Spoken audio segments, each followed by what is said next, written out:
to Business Pro Wrestling here. It's my thoughts on the WWE Hall of Fame this year. Now, I've heard Sting's getting inducted by Ric Flair. Now, he's one of probably the top talents of the last 30 years, to be honest. I mean, many times Ric Flair has said if Sting was in WWE/WWF, that there wouldn't have been such thing as a Hulk Hogan.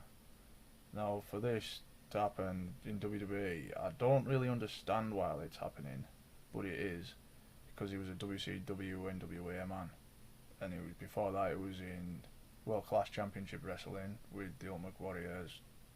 They were the Blade Runners. But brilliant talent. He was part of the Monday Night Wars with WCW. Many great matches with Ric Flair, who was inducting him. It was actually the main event of the first ever Nitro, was actually not the main event, but the semi-main event for the last ever Nitro, which was Sting versus Ric Flair. So the opening Nitro and the last ever was between them two. Couldn't have picked the more fitting person, as I said, to induct him, because it was his number one opponent for all those years, and it was just those two really. The next inductee I sort of heard is Big Ray Taylor, the Big Boss Man. Now, I grew up watching him. He was one of my favourite baby faces growing up, because he was actually the stereotypical good guy, and he had many great feuds with the likes of Nails and Bobby the Brain Heenan, which was just a fantastic feud. He was a brilliant wrestler because he had ring psychology. He could just turn his head or something, and he would instantly piss people off as a heel. He just he used to do some really sinister shit. He was like, I don't know if you remember the Al Snow feud.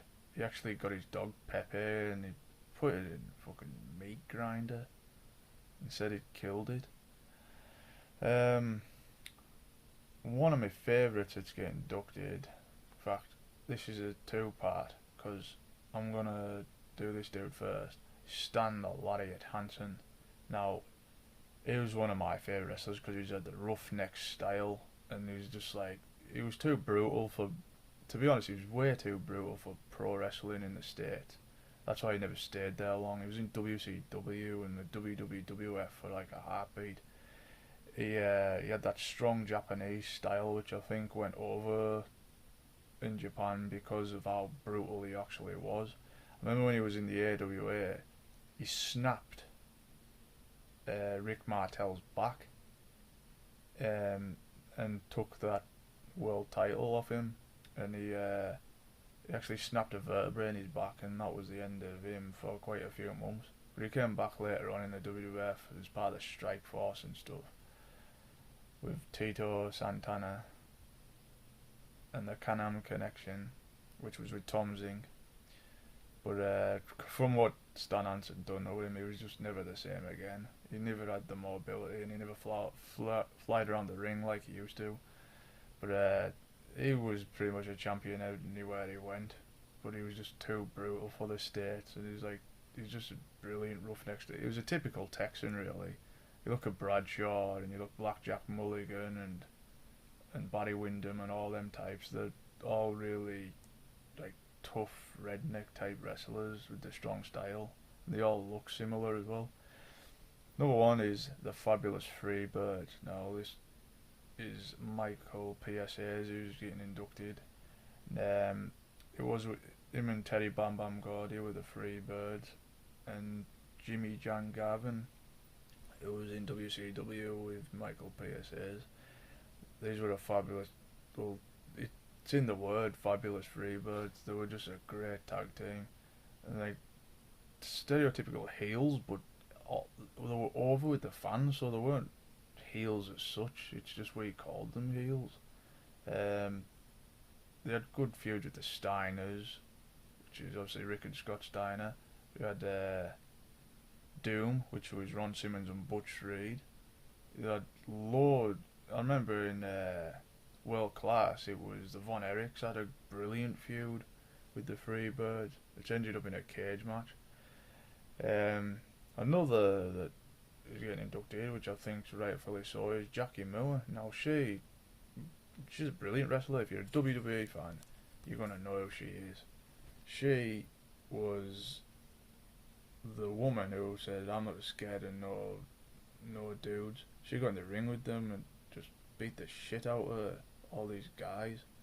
And then she also had the runs as the women's champion, which is now the Divas title, but that's just a piece of shit. These were real wrestlers. This was back in the days when Lita, Trish Stratus, Chyna, Ivory, Molly Holly, all these type of wrestlers were in the mix. She was actually in WCW as well as Kevin Sutherland's manager, and she used to get involved in matches by doing cross bodies and slams and stuff. I mean, she was a trainer on Tough Enough, and like she had a brilliant career as a wrestler. She's been in TNA, everywhere really. Now, these are my picks. Like, I think they're all rightfully so in the WWE Hall of Fame.